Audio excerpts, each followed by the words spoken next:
At alam niyo po, mga kasama, kahit yung mga kapulisan natin, pagod na rin. Ang mga pamilya ng mga yan, naapektuhan din sa nangyayaring korupsyon. Halos lahat sa mga kapulisan na yan, gusto na rin matapos ang laban.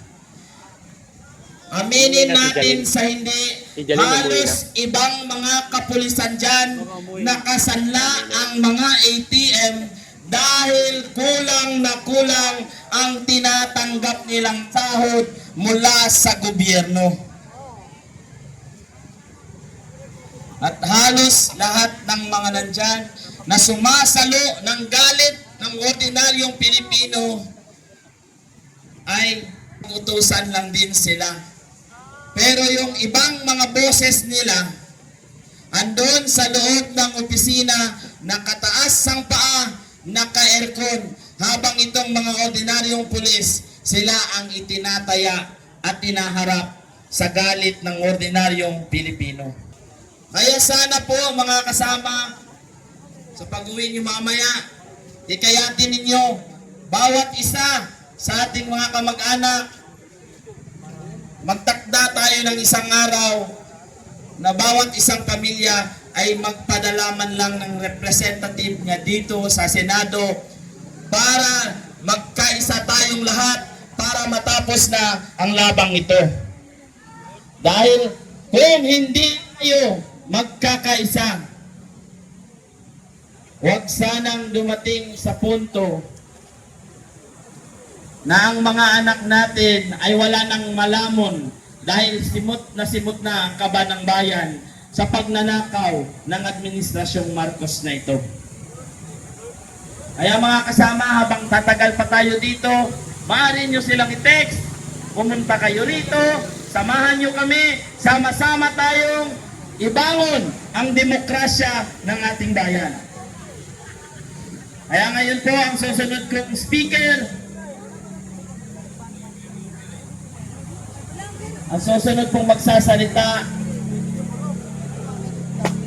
ay mula since kasama na po namin dito. At kung hindi dahil sa kanya, hindi namin kinaya ang 32 days dito sa harap ng Senado para protektahan ang ating magigiting na senador na lumalaban sa pang-aapi ng Administrasyong Marcos. Isang tunay na nagmamahal sa ating inang bayan. Halos walang kapantay, walang katulad. Walang iba kung hindi si Konsyal Tatay Rani Ludovica. Isang mapagpalang hapon po sa ating lahat. Alam nyo, ang daming gusto ng pagbabago. Ang daming sumisigaw na sobra na, tama na.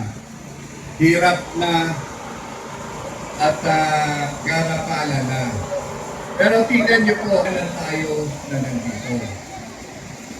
Paano tayo mananalo kung wala po tayong madadala, maski man lang sana mga kamag-anak. Sa panahon ho ngayon, napakahirap ipaglaban ang para sa bayan. Mahirap ilaban ang katotohanan dahil ang Pilipino, sabi nga, inuuna ang survival. Ang kalaban po natin ay ang sarili rin po nating mga kababayan. Napaka makasarili ng Pilipino ngayon kaysa yung maka-Pilipino noong araw. Mahilig, buti pa sa cellphone, madalas may selfie. Pero pagkausapin, tayaan sa bayan, para kang nakipag-usap sa bangag na tao. Ang pagbabago po magsisimula sa ating sarili. Sino ba ang kasama ng ating sarili kung hindi yung immediate family natin? Immediate family at susunod yung kapitbahay natin. Kung tayo ay may kredibilidad, sigurado ko sasamahan tayo. Baka naman kasi ang nananawagan ngayon na ibagsak ang administrasyong ito ay may kanya-kanya ring sariling motibo. Alam niyo po, Angos, hindi ho natin pwedeng mapaglihiman. Siguro, una nating baguhin ang sarili natin. Pag nakita kasi ng kaibigan, kamag-anak, kapitbahay natin, na worth tayong samahan, sasama sila. Si BP Sara, hindi titindig. Dahil alam niya rin, pag tumindig siya, baka mas marami ang makinabang na nakinabang na nung panahon ng kanyang tatay. Tayong mga leader, dapat tayo mismo makitaan na sincero tayo sa ating pinananawagan.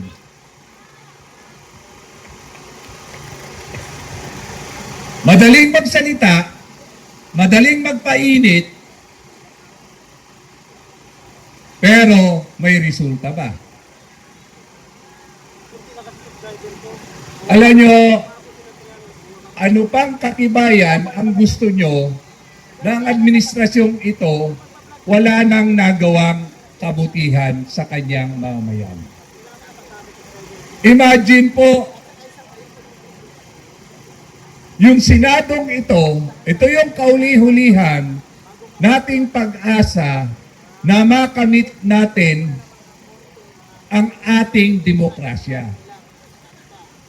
Ito rin yung kauli-hulihan na institusyon na lumalaban sa kawalanghiyaan ng administrasyong ito.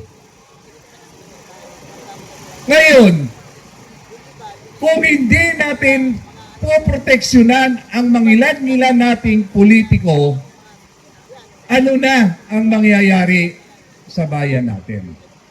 Kayo po nandito ngayon, tatalungin ko po, bukal ba sa kalooban nyo na nandito kayo? O baka nandito kayo dahil napilitan kayo dahil hindi nyo matanggihan ang taong nagpapunta sa inyo rito?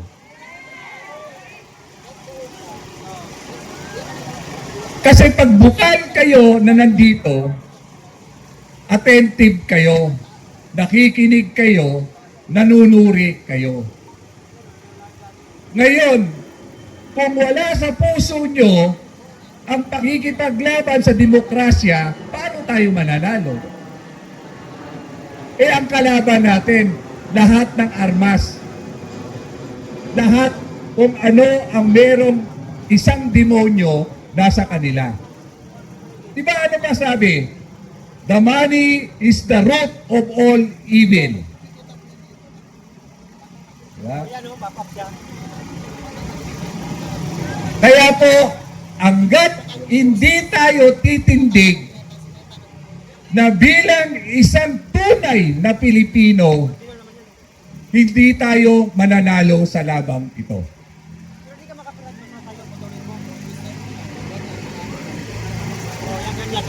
Ang ating mga kapulisan, hirap na hirap din po yan.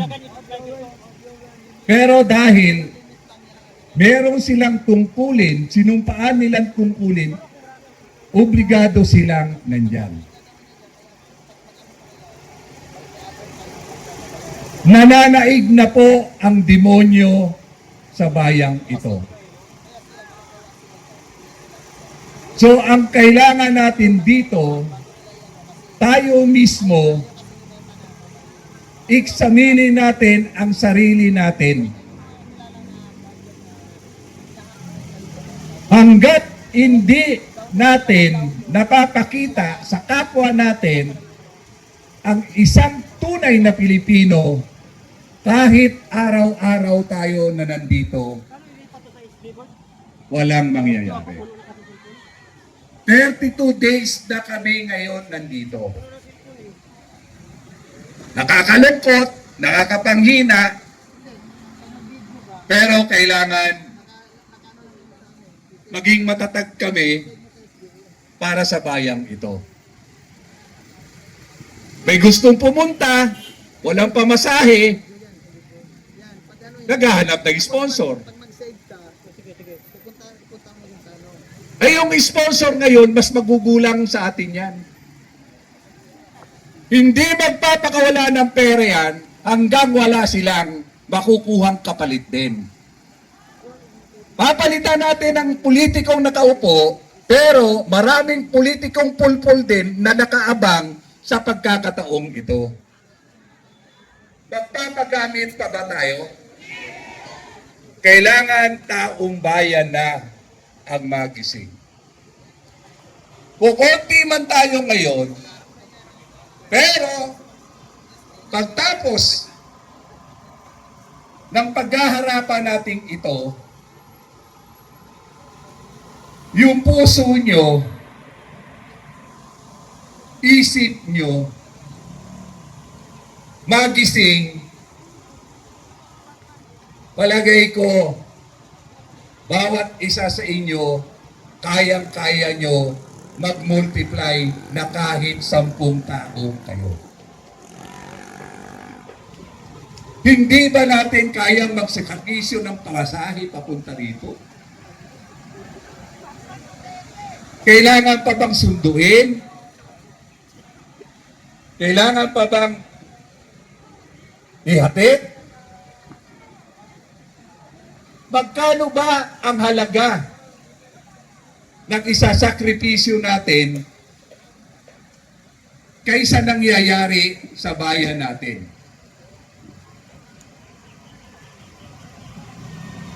Lahat, makakaliwa man, maka-Duterte man, makadilawan man, makapingkian man, pera-pera na lang ba?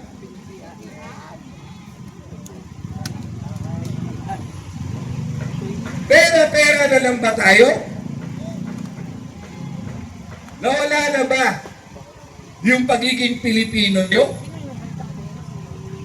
Paano na yung mga susunod na henerasyon?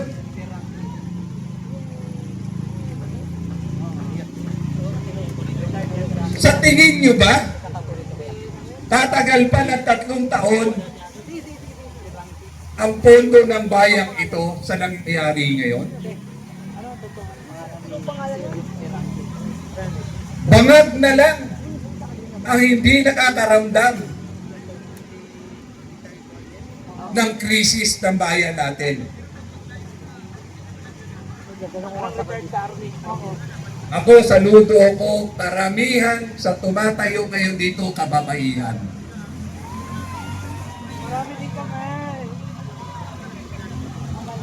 Dahil ang kababaihan, mas ramdam nila ang krisis ng bayan. Sa loob ng 32 araw namin dito, nakita ko iba ang paninindigan ng kababaihan. Kaya naman pala, ang asawa nyo takot sa inyo. Yan lang. Ako po, tatayo dito, hindi ang pananawagan ko na bumaba ang bangag na administrasyon. Nandito ako, ang panawagan ko, dagdagan nyo pa ang pagiging Pilipino nyo. Dagdagan nyo pa ang pagiging tao nyo. At higit sa lahat, dagdagan nyo ang pagiging Kristiyano nyo. Mapalad ang bansang ito dahil may tumatayo sa loob ng 32 days, may tumatayo dito kahit mangilan-ngilan. Mangilan-ngilan man yan, pero pure naman ang puso nila.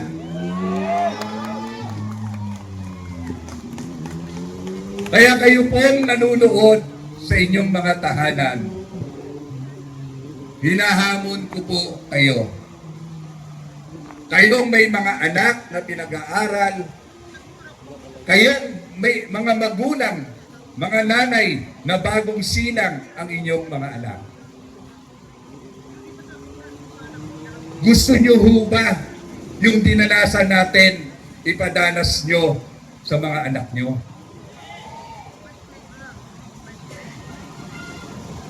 Hindi na ho tatagal pa ng ilang taon, pangkarote na ang bayang ito.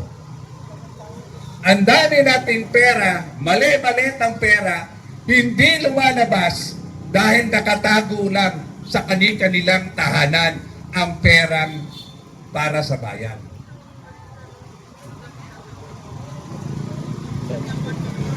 Kaya ako, bilang isang Pilipino, bilang isang tatay, may pamilya, may anak, may apo, may kamag-anak na hirap din sa buhay ngayon. Nahihiya na lang umutang sa akin. Gusto nyo pa ba ang nangyayari sa pamilya natin at sa bayan natin?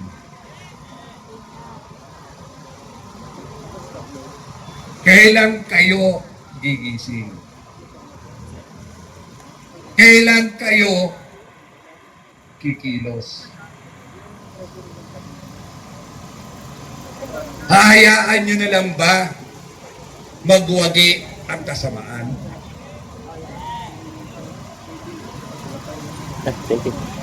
Alam nyo, itong mga naka-orange na to,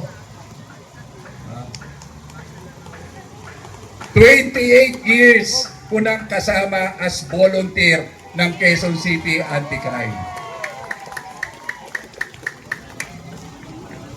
Sila yung hinamak ni Ben Tulfo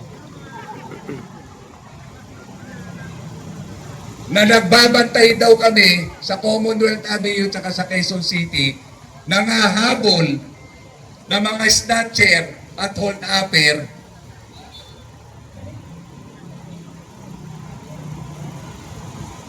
Binabayaran daw ba ito?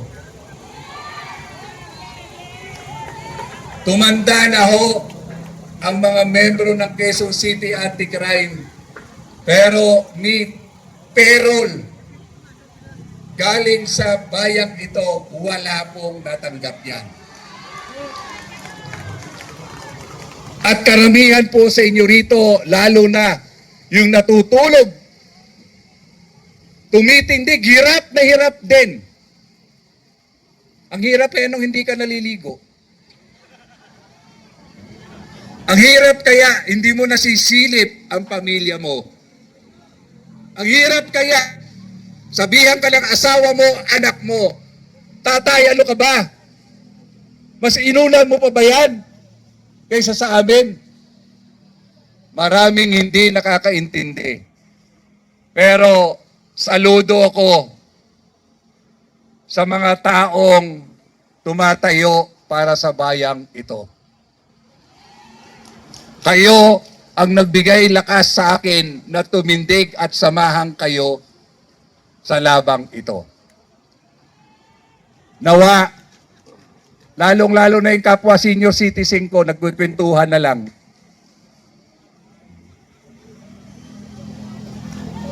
Sana po, bayan ko, kababayan ko, magising po tayo. Kung gusto niyong tapusin ang paghihirap na to ng bayan natin ito, samahan niyo kami dito. Buhayin natin ang kasaysayan. Ano ba ang kasaysayan ng isang Pilipino? kung napatalsik natin ang tatay ni BBM, bakit hindi natin mapapatalsik sa pamagitan ng people's power ang mas masahol pa sa tatay? Ang sabi nga nila,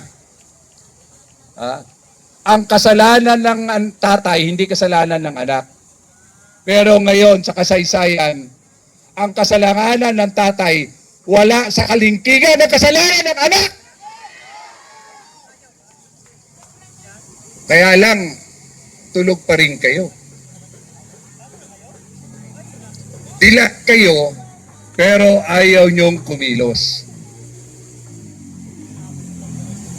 Pag maritisan kayo sa mga kapitbahay nyo, iisa ang sinasabi nyo, ang hirap ng buhay ngayon.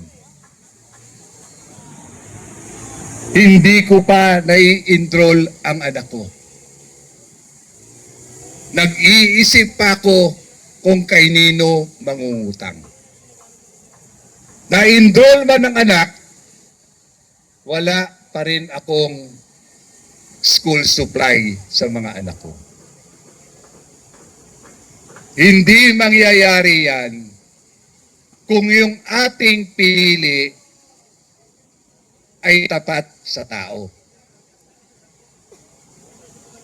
Makakamit natin ang pagbabagong ito, pero ang pagbabago magsisimula sa sarili natin.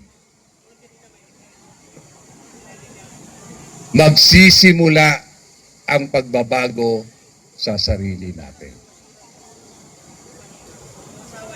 Para makamit natin ang kalayaang ipinaglaban ng mga ninuno natin. Mas masarap lumaban yung mga ninuno natin noon dahil ang kalaban natin noon dayuhan. Mas mahirap ang labanan ngayon dahil ang kalaban natin kapwa Pilipino. Naway po kahit paano magising po tayo. Ang labang ito, laban nating lahat. Laban ng bawat miyembro ng pamilya natin. Samahan natin ng puso, sakripisyo, palagay ko, makakamtam na natin ang kalayaan ng bayang ito at kalayaan ng taong bayan. Happy Independence Day po. Maraming salamat po, Tatay Rani. Isa lang po ang masasabi